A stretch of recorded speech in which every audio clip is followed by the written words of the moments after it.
Halo, apa kabar kalian siswa-siswi kelas 4A SD Negeri 1 Kalapacung?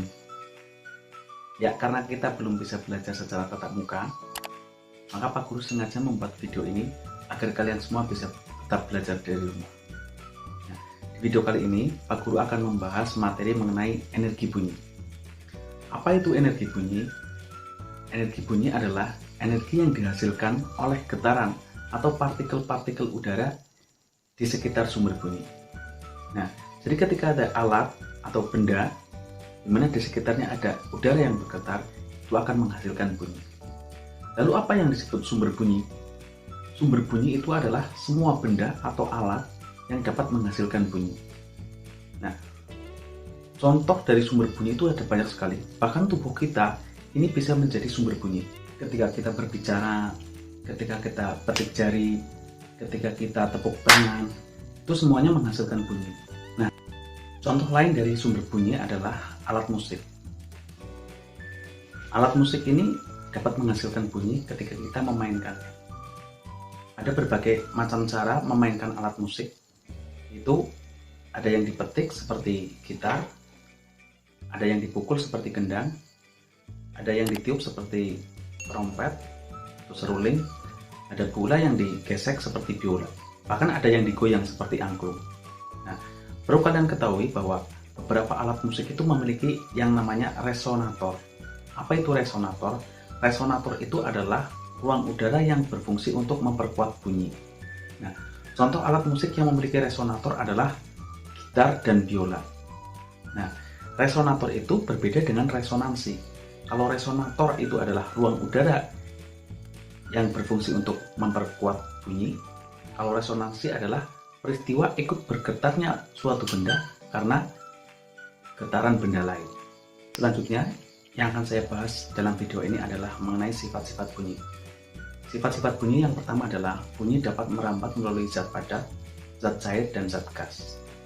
Kemudian sifat yang kedua adalah bunyi itu dapat diserap dan dapat dipantulkan atau refleksi. Sifat bunyi yang ketiga adalah bunyi dapat dibiaskan atau refraksi.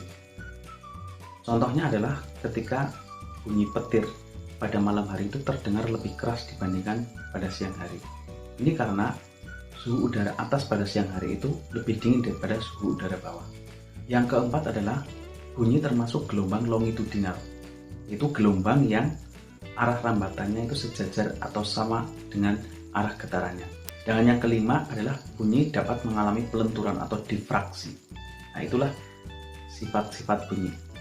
Kemudian selanjutnya adalah manfaat gelombang bunyi. Jadi ada beberapa manfaat yang dapat kita ambil dari adanya gelombang bunyi. Yang pertama adalah untuk mengukur kedalaman laut. Biasanya menggunakan bunyi ultrasonik. Kemudian yang kedua yaitu adalah dapat mendeteksi janin pada rahim. Ini biasanya menggunakan bunyi infrasonik.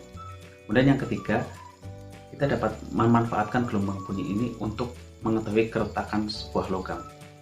Dan yang terakhir adalah dapat diciptakannya sebuah speaker yang biasanya digunakan bunyi audiosonik. Nah, itulah beberapa manfaat dari adanya gelombang bunyi. Ya, kemudian apa itu bunyi infrasonik, bunyi audiosonik, dan bunyi ultrasonik? Bunyi infrasonik adalah bunyi yang sangat lemah, yaitu bunyi yang getarannya kurang dari 20 getaran per detik. Ini hanya bisa didengar oleh beberapa hewan seperti jangkrik, angsa, anjing, dan gajah. Yang kedua adalah bunyi audiosonik. Bunyi audiosonik itu adalah bunyi yang getarannya 20-20.000 getaran per detik. Nah, bunyi audiosonik inilah yang dapat kita manusia dengar. Yang terakhir adalah bunyi ultrasonik. Bunyi ultrasonik adalah bunyi yang sangat kuat. Jumlah getarannya adalah di atas 20.000 getaran per detik. Nah, bunyi ini dapat didengar oleh kelelawar dan lumba-lumba. Nah, inilah materi yang dapat saya sampaikan pada kesempatan kali ini. Semoga bermanfaat.